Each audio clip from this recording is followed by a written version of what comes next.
topics and opinions expressed on the following show are solely those of the hosts and their guests and not those of W4WN Radio, its employees, or affiliates. We make no recommendations or endorsements for radio show programs, services, or products mentioned on air or on our web. No liability, explicit or implied, shall be extended to W4WN Radio, its employees, or affiliates. Any questions or comments should be directed to those show hosts. Thank you for choosing W4WN Radio. This is Beyond Confidence with your host, Divya Parekh. Do you want to live a more fulfilling life? Do you want to live your legacy and achieve your personal, professional, and financial goals? Well, coming up on Divya Parekh's Beyond Confidence, you will hear real stories of leaders, entrepreneurs, and achievers who have stepped into discomfort, shattered their status quo, and are living the life they want. You will learn how relationships are the key to achieving your aspirations and financial goals. Moving your career or business forward does not have to happen at the expense of your personal or family life, or vice versa. Learn more at www.divyaparekh.com, and you can connect with Divya at contact@divyaparekh.com. This is Beyond Confidence, and now here's your host, Divya Parekh. Hello everyone, it's Monday evening and I am thrilled to be here with you. So folks, just a couple of housekeeping things that we always do. So first of all, thank you for helping us with your generosity for getting our books. I've got two right behind me, Expert to Influencer, and the second one, The Entrepreneur's Garden. Because with your help, we have been able to help entrepreneurs impacted by COVID-19 from the profits of the book. So thank you. And the second thing that I want to bring to the forefront is that it's critical. We are at this point in time in our country that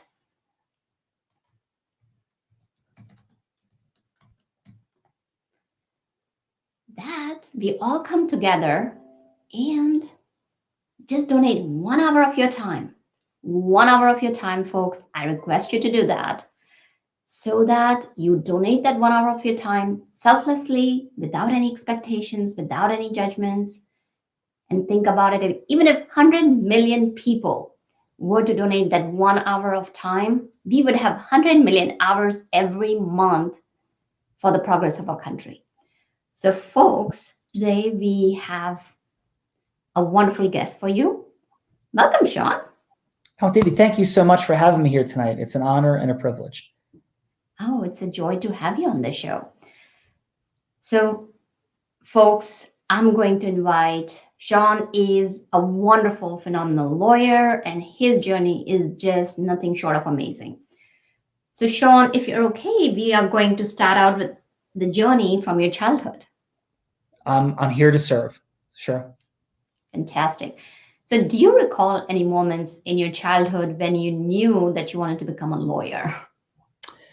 So the answer is absolutely, unequivocally not.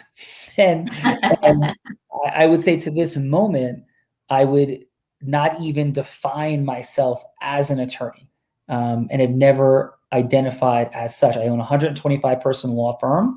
I own a number of ventures, including Unblinded. And everything I do in the world is to serve and to add value. So no, definitely as a child, I wanted to be a professional athlete. And that was my hope and my dream. Mm-hmm. So what sports did you favor? Yes. So I played high school baseball, football, and wrestling. And I was a Division I college baseball player at Columbia University. I was a 4-year starter, and I was captain of the team in my senior year. Oh, wow. That's impressive, because getting to be captain of the team at college level, it's very impressive.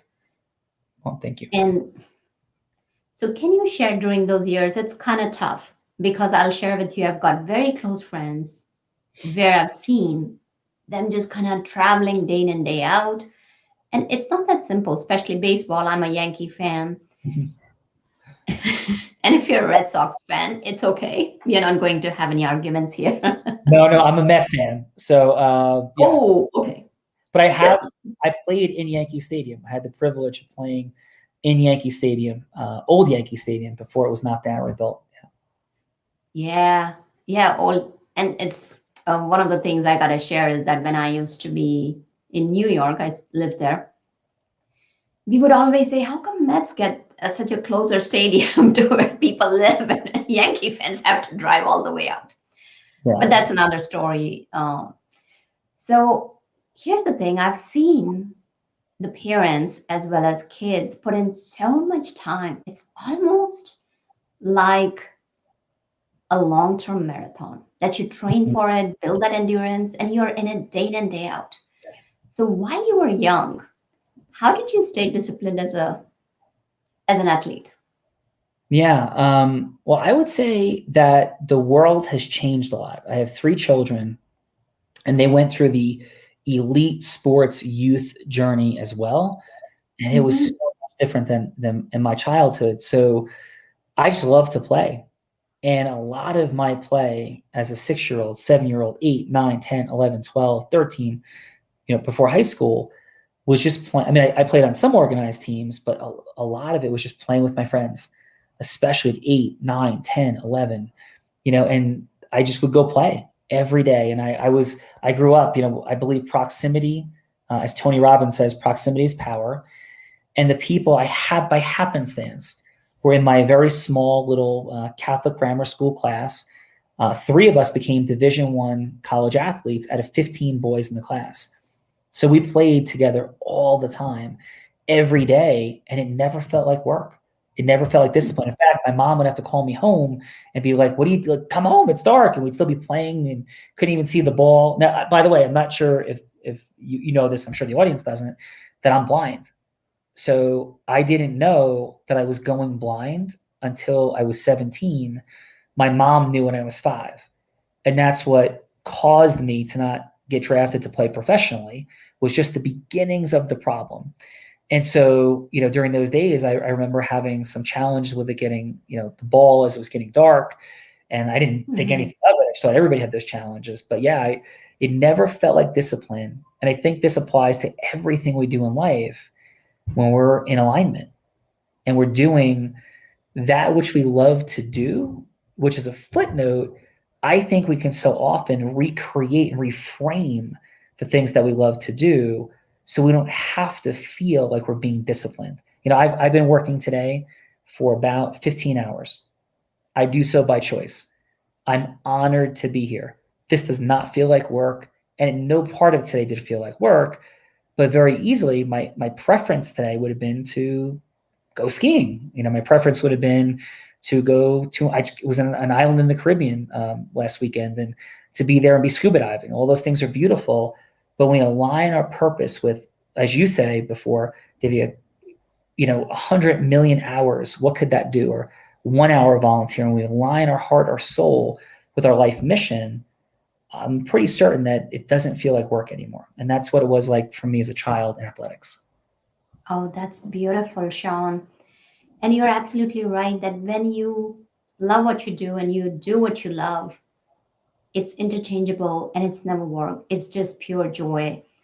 And of course, I gotta share with you that sometimes when I am doing admin tasks, those are not as much fun, and yet they are part of the whole game that we are playing, and it's about the level that we show up as.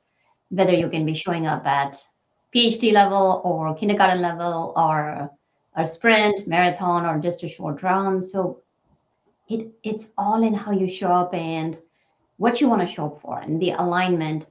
So you talked so beautifully, and I've been very impressed by you, how you have just taken things in your stride.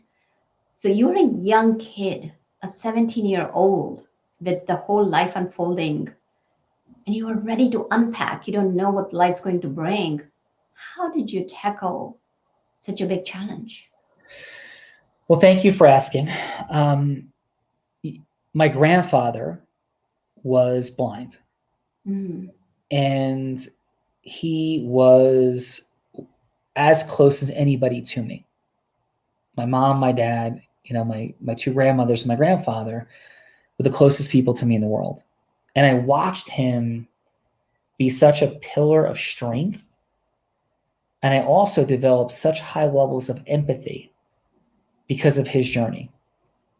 And Mhm. when I learned that I was going to go blind, I think I've been blessed with an incredible amount of faith. And I do truly believe that God, and whatever you believe, the universe, God, makes all things work together for good. And I truly did believe that the reason this was happening is for some larger purpose. And as I sit now and was the founder of Unblinded, I believe that, and at every level. And at times and moments, it was difficult and frustrating. As my college baseball career advanced, there were moments when I began to struggle at a very micro level. Just getting the right jump on the ball in the outfield. Like making the right break for it. And I knew why, and I knew what was happening, but I can very candidly say it wasn't difficult. I've gone through some difficult things in my life, and I've been scared. For some reason, this journey, and it continues. I can't see anything on the screen, but I have a little bit of peripheral vision to the sides, and so my blindness journey progresses, and every day I lose more sight, and every Mm. day more functionality, and with Mm. all my heart, I can say I'm grateful for it. I'm grateful for the lessons. I'm grateful for the access and the relationships it's created, because fundamentally, isn't it all just a story?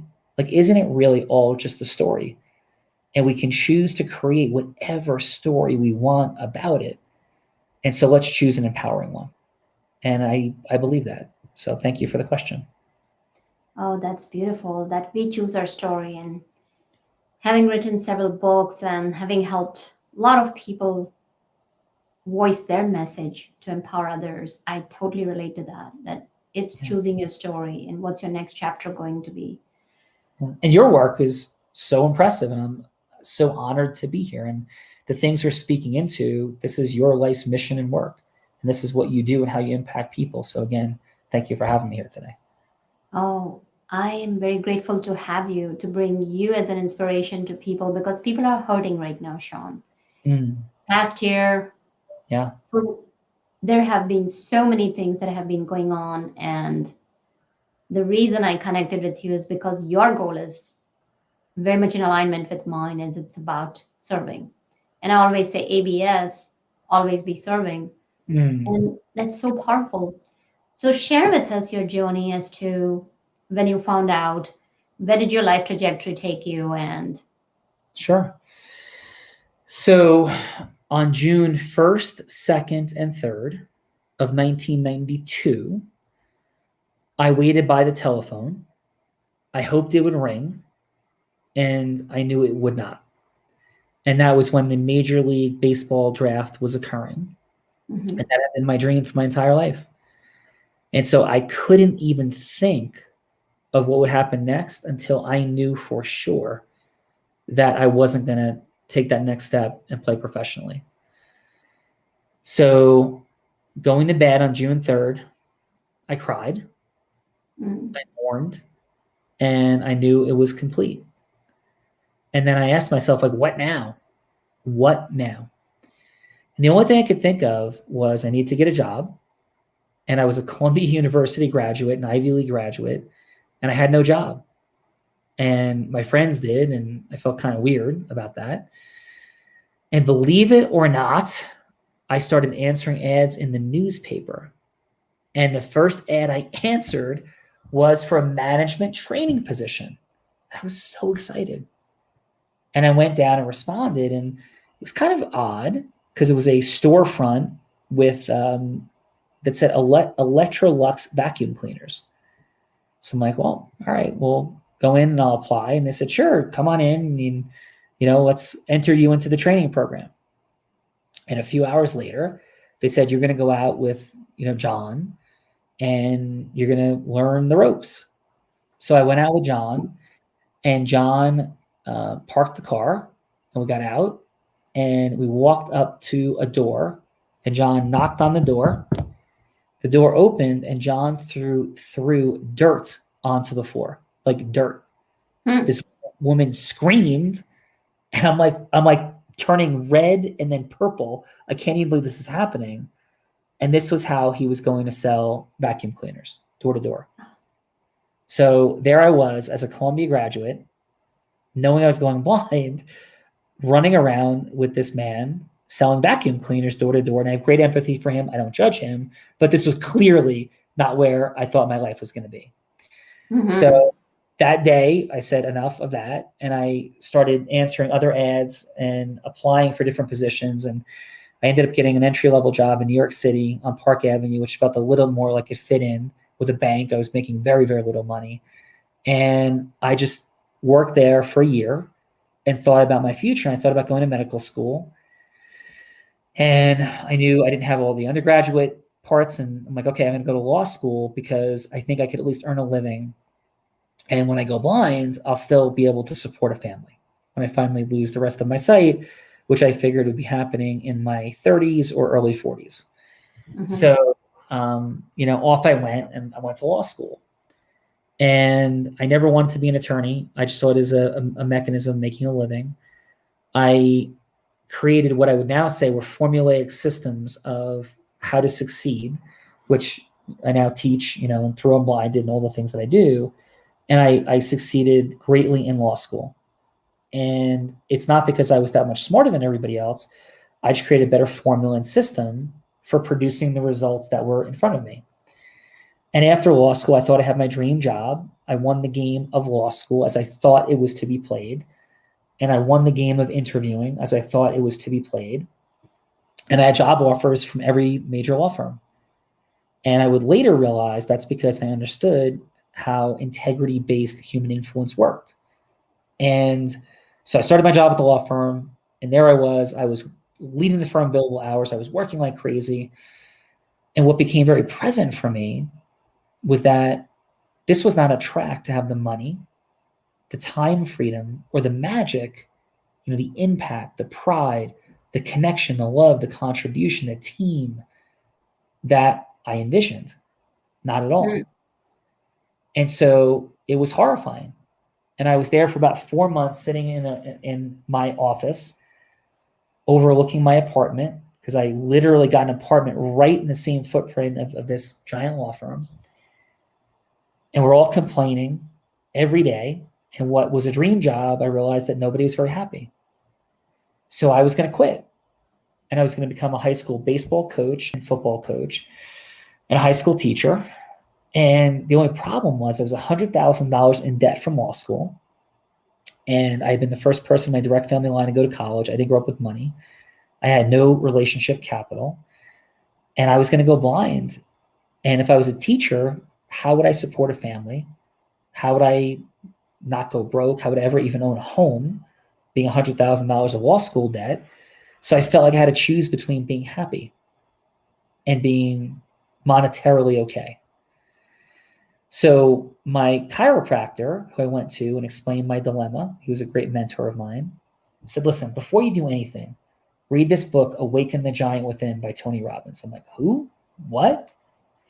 And I read the book, and I did all the things it said to do, including reading other books by other people. And I quit my job 6 months out of law school at this major firm.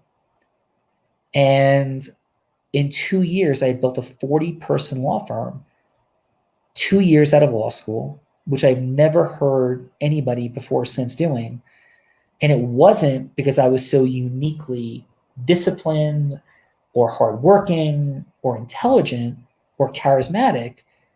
It was because I had learned to synthesize a formula to create acceleration, duplication, and results.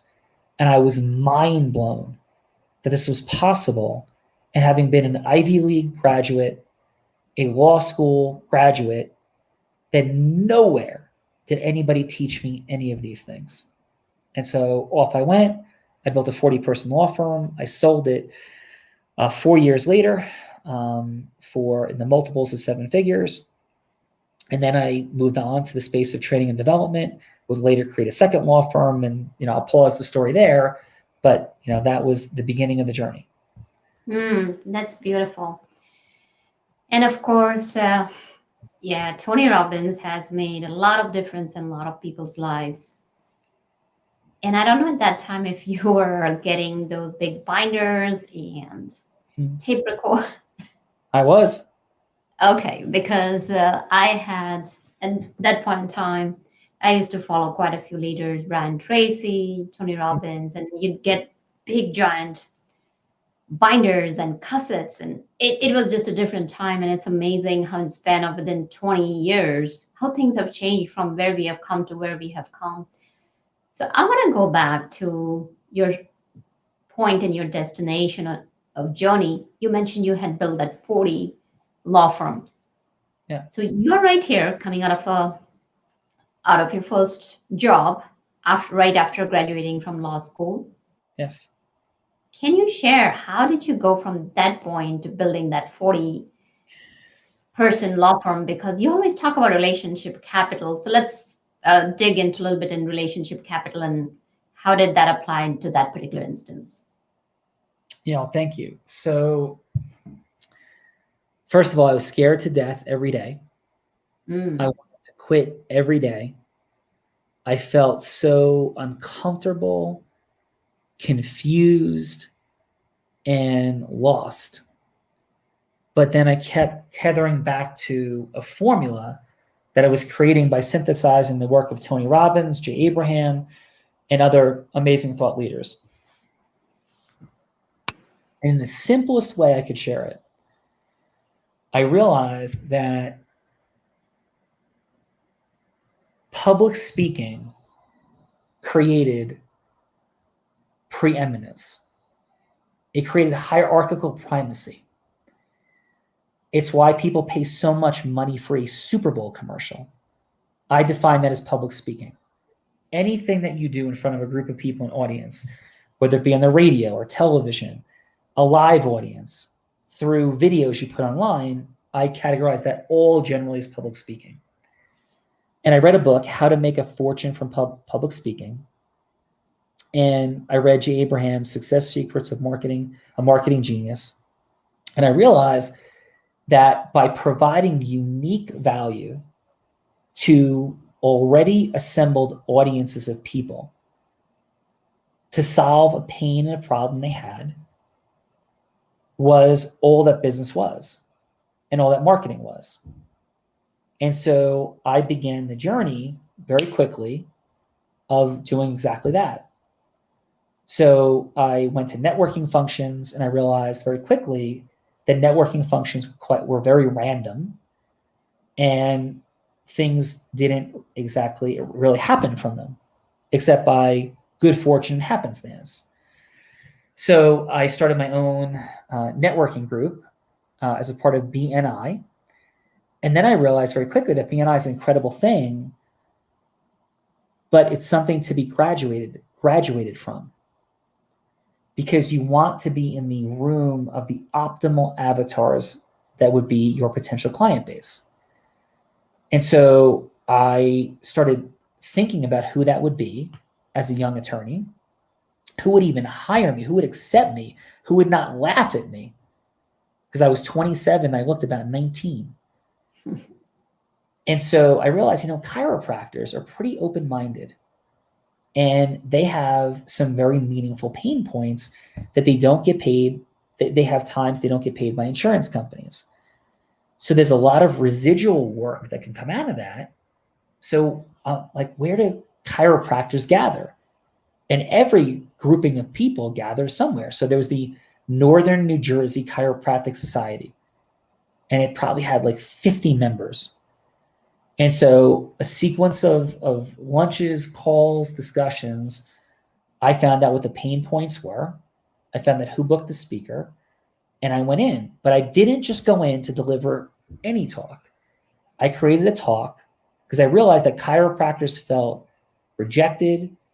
They felt put off by what would be traditional medical doctors. And I also realized that they had a hard time with insurance companies. They were dealing with multi-billion-dollar conglomerates, and they were little tiny, business people. So I spoke into that listen and created a talk called "You're at War and You Don't Even Know It." You're at war and you don't even know it. To discuss the battle they were facing with insurance companies that were there to not pay them, to put them out of business. And I delivered it with influence mastery, which I was learning at a high level, varying the 4 different energies of influence and the 20 levers of integrous influence. And when I was done, I had a line of people to talk to me that wanted to become my client. And I went from there to, they asked me to speak in front of the state society. I delivered the same talk. And from that one relationship and duplicating it to orthopedic surgeons and neurosurgeons and other people in the healthcare space, I invented an industry of helping medical providers deal with their battles with insurance companies. And to date, we've recovered close to $500 million on behalf of medical providers and claims they were unpaid for. And that's, one of the things that was the outgrowth of intentionality around leveraging value-added speaking that was a combined delivery of process, dynamics, and inspiration, motivation, energy, hope, faith, fun, love, power, and it created something completely extraordinary. And so that was how it launched. Very powerful, because what you did was you went ahead and looked for the pain points of your potential clients and you addressed those potential pain points. And when you brought solution that was providing value, here's the thing, that if value is not a mystery, people will come to you. And that's what you did. You took away the mystery around the value you were providing, and it's almost like phenomenal. You created a niche for yourself. So when you talked about 4 different influence, can you share some? Sure.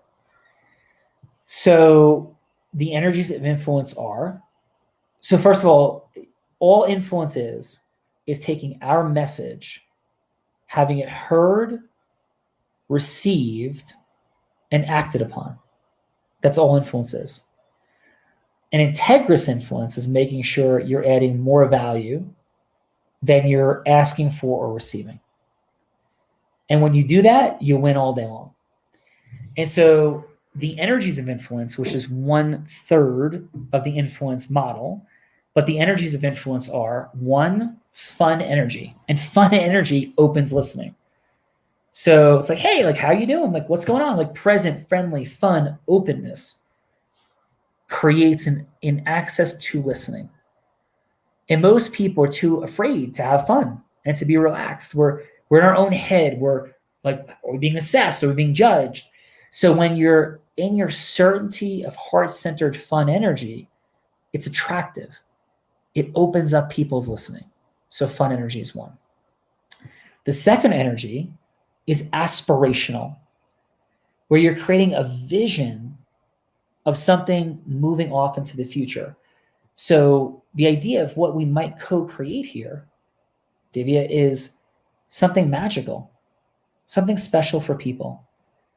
And when folks like yourself and the incredible people listening come together to know how to do a thing, it's influencers influencing influencers, leaders leading leaders, to merge ecosystems, to come together for 1 + 1 = 1 trillion, or at least more than 10, relationships to make the world an even greater place.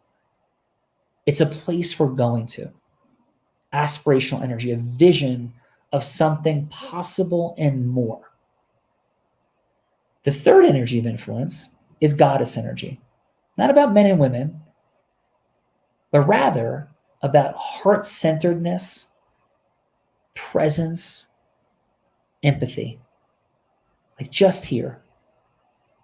And it's amazing the privilege of communicating with somebody who's an author, who's created a space for people, for acceleration, for mindset, for peace, for certainty, for awareness, for wisdom, for magic, for love, like you have.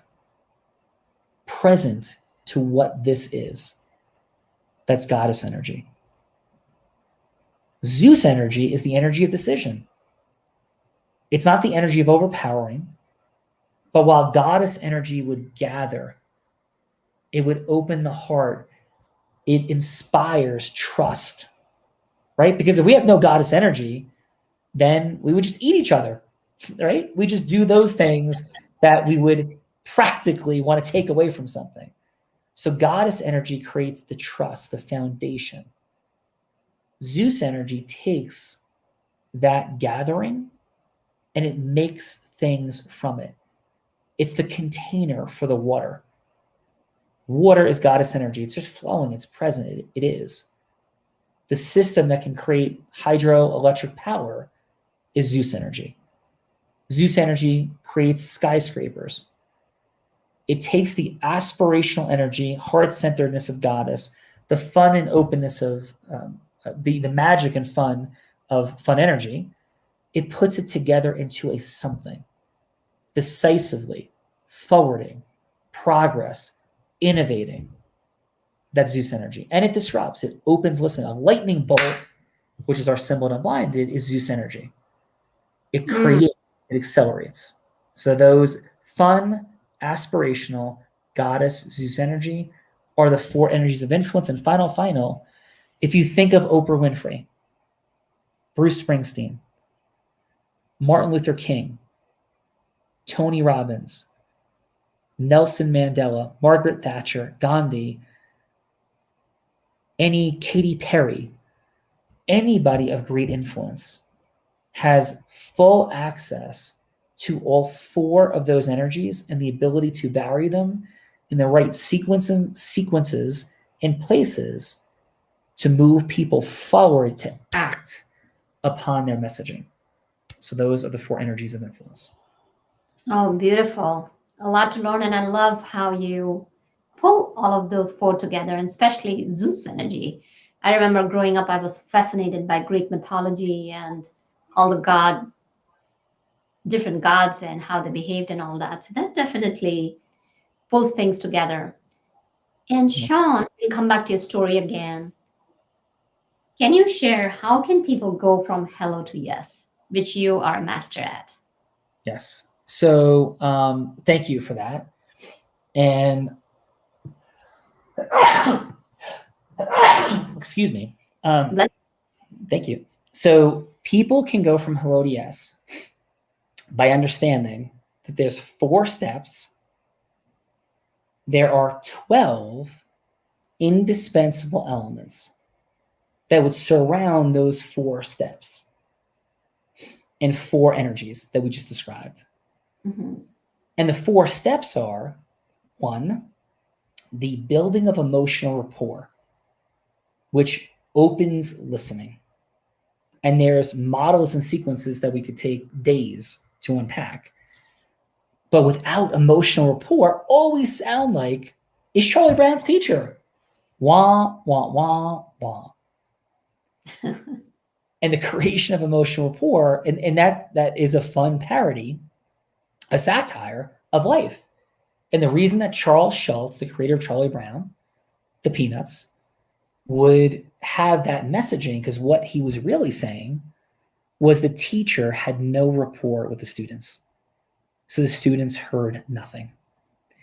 And the exact same thing occurs when we do not have emotional rapport. Now, why do I say emotional rapport? Emotional rapport, because rapport is the absence of rapport from surface to real to emotional is the removing of filters. So the deeper our level of rapport, the less filters that are stopping our messaging, our meaning from moving through. So number 1, we must create emotional rapport, and there's predictable, duplicatable, integrous, non-mechanical, non-robotic mechanisms for doing that every single time with everybody you meet. But that would take a while to unpack. So emotional rapport. Second is the putting something at stake related to people's pain and yes strategy is step 2. What does all that mean? It means that people do not do anything for pleasure before they are sure they're going to have no pain. So people's desire to avoid pain, as Tony Robbins would say, as opposed to gaining pleasure, is exponentially higher. So people have an absolute fear, like a deer when they hear a twig snap. Deer's eating grass, totally peaceful. A twig snaps, boom, the deer's head turns, danger. Fight or flight, amygdala in our nervous system, that part of our brain, is activated. The same exact thing happens when people are going to be asked to take an action. Whether it involves money and buying something, hey, would you come on my show? Hey, would you come have a cup of coffee with me? Can I buy you a drink? Default no, twig snapping fear becomes present. So what we must become integriously masterful is revealing the truth of what's at stake if we give in to no and don't say yes. What is it that we lose? That's step 2. And there's an entire mechanism we've created to do that. Step 3 is, once you've created rapport, emotional rapport, listening's open, there's presence to the pain of not moving forward around a thing or not solving a problem. In our heroic, unique identity, we're conveying stories about ourselves that are integrous, truthful, that convey authentically the characteristics of us that would solve that pain elicited at step 2. And again, there's an entire mechanism in science around how to do that, and all of the different heroic, unique identities that we need to have. But fundamentally, people will want to say yes to people they like, but even more so, the people that are like they wish to be or become at their greatest. And that's all the characteristics we know that our heroes and heroines possess: integrity, love, commitment, loyalty, passion, problem solving, wisdom, fun, magic, ego subjugation, all of those things. Our ability to convey that through the stories we share and through the empowerment of our listening of others is the 3rd step. And the 4th is agreement formation. What is it that we're proposing that somebody does?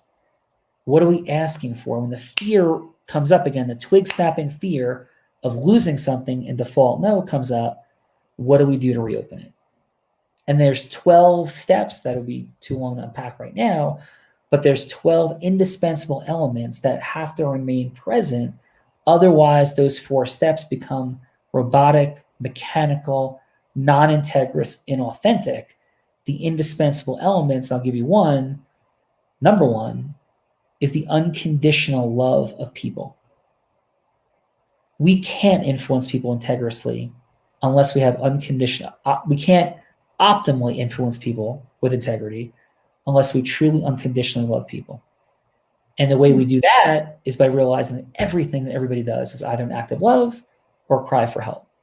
So loads to unpack, but it's those 4 steps, those 12 indispensable elements, those 4 energies, masterfully understood and deployed integrously, that cause the going from hello to yes. Beautiful, Sean. And thank you for sharing all your wisdom and deep nuggets. Definitely a lot of wisdom packed here. And I love what you mentioned is it's about that unconditional love for people.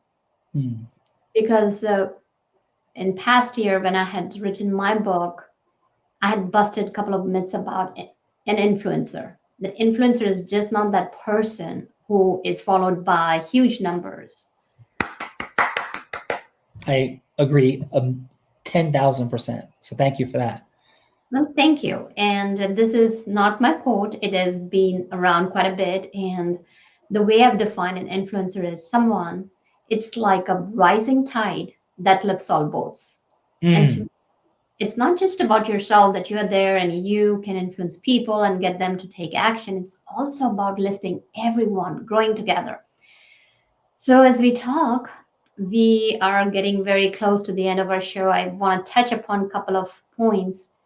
Is that, can you share with our listeners that you have shared quite a bit of stages on which stages you have spoken and which brings back the fondest memories to you?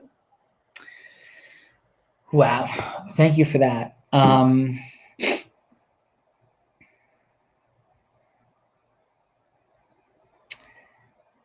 Two pop first.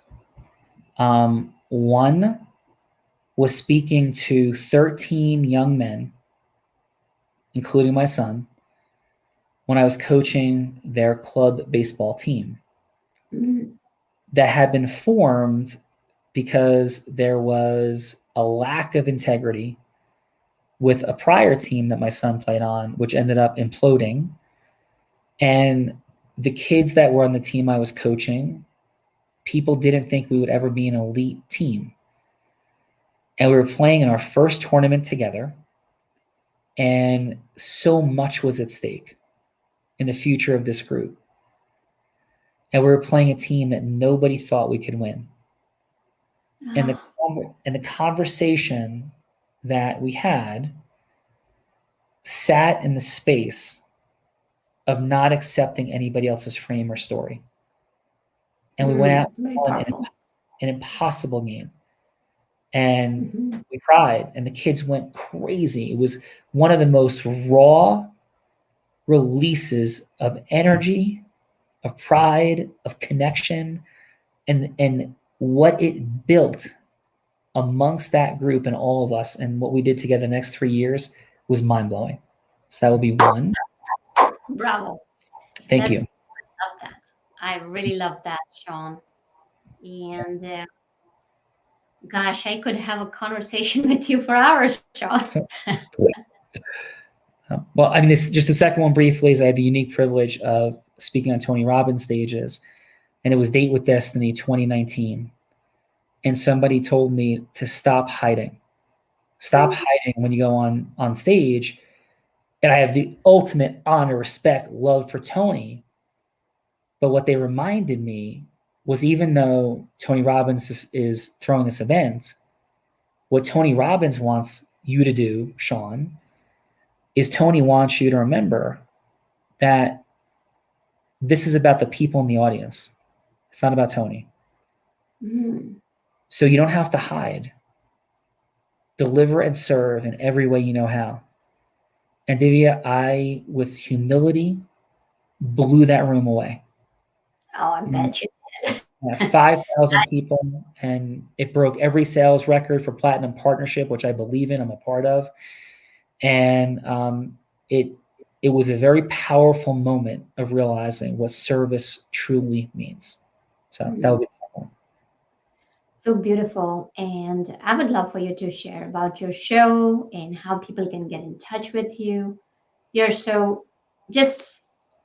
I'm humbled and grateful that I had this wonderful time with you. And if you're open, we'll definitely bring you back on again, because there's so much Thank you. to talk about. Thank you. Yeah. So we do something called the Real Raw, which we humbly submit is the experiential dynamic in marketing. It's fun, it's powerful, it's amazing. And we've done more than 500 of them since COVID has begun, and it's expanding. We have partners and all sorts of things. So if you're interested in learning more about anything we talked about here today and potentially appearing on our show, it's kind of like TED and TEDx. We have different versions, but it's unblindedalignment.com. Unblindedalignment.com. And we look forward to co-creating, and we're grateful. Absolutely. And folks, I had the privilege to be on one of Sean's Unblinded shows, and it's nothing like what you have experienced before. So I highly recommend to visit their YouTube channel, check it out. And as you have seen today, Sean was amazing, and he gives unconditionally. He is just out there to serve people, support people. Oh, thank you. Really appreciate you, Sean. Thank you for being with us. And we got some great comments from our listeners. Sean is incredible. You shared how to create more money in less time and more magic than you ever thought possible. So thank you again for being with us, Sean. It's been an honor, and I look forward to co-creating in the future Divya, with you and with everybody. So thank you. Absolutely. And listeners, thank you for you, because without you, the show would not be possible. I do the show for you. Anything that you're listening, anything you'd like to bring more of, I'm here at your service. Please reach out to us. And last but not the least, thank you, Rebel, for making the show possible. Thank you, Sean, again. Okay, take care. Good night. Thank you for being part of Beyond Confidence with your host, Divya Parekh. We hope you have learned more about how to start living the life you want. Each week on Beyond Confidence, you hear stories of real people who have experienced growth by overcoming their fears and building meaningful relationships. During Beyond Confidence, Divya Parekh shares what happened to her when she stepped out of her comfort zone to work directly with people across the globe. She not only coaches people how to form heart connections, but also transform relationships to mutually beneficial partnerships as they strive to live the life they want. If you are ready to live the life you want and leverage your strengths, learn more at www.divyaparekh.com. And you can connect with Divya at contact@divyaparekh.com. We look forward to you joining us next week, Monday, 8 p.m. Eastern Time.